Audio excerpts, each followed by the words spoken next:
తెలుగువారి పెళ్ళి ఇలవైకుంఠమే మళ్ళీ సంప్రదాయమే సౌందర్యంగా సాగుతున్న పెళ్ళి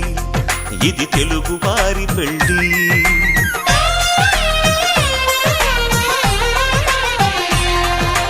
తెలుగువారి పెళ్ళి ఇలవైకుంఠమే మళ్ళీ